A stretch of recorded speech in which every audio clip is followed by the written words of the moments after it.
سورۃ الفاتحہ کی مکیۃ، سورہ فاتحہ مکی ہے۔ نزول کے اعتبار سے یہ سورت مکی ہے، یعنی ہجرت سے پہلے نازل ہونے والی یہ سورت ہے۔ سورہ فاتحہ کا بہت سارا نام ہے، ان ناموں میں سے ایک نام سورہ فاتحہ ہے۔ سورہ فاتحہ کو سورہ فاتحہ کیوں کہتے ہیں؟ دو وجہ سے کہتے ہیں۔ پہلی وجہ تو یہ ہے کہ سورہ فاتحہ کے ذریعے سے قرآن کریم کا آغاز ہوتا ہے، اس وجہ سے اس سورت کو سورہ فاتحہ کہتے ہیں۔ دوسری وجہ سورہ فاتحہ کہنے کی یہ ہے کہ قرآن کریم کے نازل ہونے کے سلسلے میں سورہ فاتحہ سب سے پہلی وہ سورت ہے جو مکمل طور پر نازل ہوئی ہے۔ سورہ فاتحہ سے پہلے قرآن کریم کی مکمل کوئی سورت نازل نہیں ہوئی۔ سب سے پہلی سورت سورہ فاتحہ ہے جس کو اللہ تعالیٰ نے مکمل نازل فرمایا، اس وجہ سے اس سورت کو سورہ فاتحہ بھی کہتے ہیں۔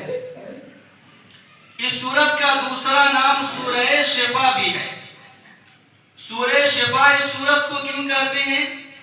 اس بنیاد پر کہتے ہیں کہ سورہ فاتحہ کی تلاوت کر کے کسی بیمار کے اوپر دم کیا جائے تو اللہ رب العالمین کے حکم سے اسے شفا یابی مل جاتی ہے اور وہ بیمار صحیح ہو جاتا ہے، اس وجہ سے اس سورت کو سورہ شفا بھی کہا جاتا ہے۔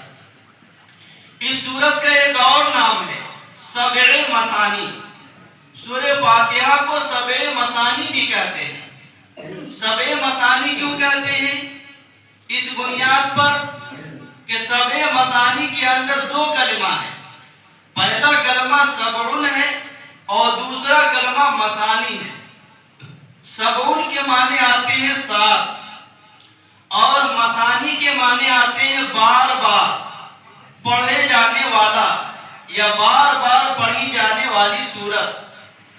تو چونکہ اس سورہ فاتحہ کے اندر 7 آیتیں ہیں اور یہ سورہ فاتحہ نماز میں بار بار پڑھی جاتی ہے، اس بنیاد پر اس سورت کو سبع مثانی بھی کہا جاتا ہے۔